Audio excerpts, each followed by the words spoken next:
everybody. Welcome back. This is the Forum on Religion and Ecology podcast, Spotlights. And as usual, I'm your host, Sam Mickey. And each week we feature somebody different in the field of religion and ecology, right? Putting the spotlight on somebody who's working at this intersection. And it's a really rich, diverse field. And so far in the podcast, we've really only barely scratched the surface of all the stuff that's out there, the different people, the different projects. And for instance, so far, somehow, we have yet to talk about Buddhism. So I'm happy to say that that is changing with this episode. And we are featuring Chris Ives, a professor of religious studies over at Stonehill College. And he's been working with the field of Buddhism and ecology for a while. He has a lot of teaching and writing projects oriented around that intersection, specifically in relationship to Zen Buddhism. So, without any further ado, I'll go ahead and hand it over to him and let him introduce himself to you and say a little about his life and his work. So, take it away. Hello, I'm Chris Ives, a professor of religious studies at Stonehill College, south of Boston, and a scholar of Zen Buddhism and ethics. Most recently, my work is focused on Buddhism, nature, and environmental ethics. I teach an upper-level course with that as its title, and over the years, I've published a number of articles in that area, basically in the field of Buddhism and ecology.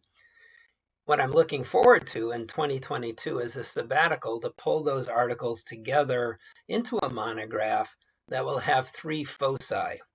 The first focus will be on forms of Buddhist environmental activism, whether it's local environmental projects or political protest, in an attempt to map the contours of Buddhist engagement with environmental issues. The second part of that book will pull from a number of those articles and look at debates in the field of Buddhism and ecology, debates about how much mileage we can get from such Buddhist constructs as non-harming, interconnectedness, wisdom, compassion, and so forth. The last part of the book will be an overview of contours of a systematic Buddhist environmental ethic, something that has not yet been articulated in the area of Buddhism and ecology.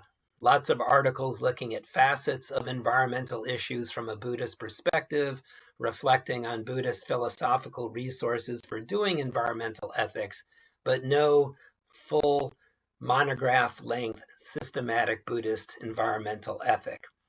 In addition to that, I've been working on a manuscript for a more general audience, tentatively titled Living Buddhist Ethics, and that's my attempt to draw from resources in Buddhism, especially the Zen tradition and Zen monasticism, to envision alternative ways of living, both at the individual level, lifestyle change, and at the social level, aimed at structural change. Basically looking at green living at the more individual level and Buddhist resources for activism and Buddhist resources for envisioning alternative types of societies, sustainable, more democratic societies, societies that take eco-justice seriously. In addition to those scholarly projects, I've also been working on several books for a more general audience. In 2018, I published Zen on the Trail, Hiking as Pilgrimage, which drew from my lifelong love of backpacking, my teaching on religious pilgrimage, and my work on the Zen form of Buddhism to look at hiking as a kind of spiritual practice. Next year, in 2021, I'll actually be publishing a companion volume, Meditations on the Trail, which will consist of 24 guided meditations to help people realize our embeddedness in nature as nature. In addition to that scholarly and more popular writing, I also find myself involved in various forms of activism. I've worked at times with Citizens Climate Lobby, Elders Climate Action, and other groups, sometimes involved in letter writing campaigns, protests, attempts to educate our fellow citizens about issues, especially the climate crisis. Also, as indicated by those titles of my more popular writings, I have throughout my life been an avid hiker and backpacker, and I also enjoy going for long swims in Walden Pond, not too far from my home here near Boston, and to get out into the surf bodyboarding in different areas around New England and beyond. So I hope I will hear from you. I hope we can collaborate in the field of Buddhism and ecology, and perhaps even in activism and efforts to address such catastrophic issues as the climate crisis. And I hope we will be in dialogue going forward, whether through the Forum on Religion and Ecology or in other venues.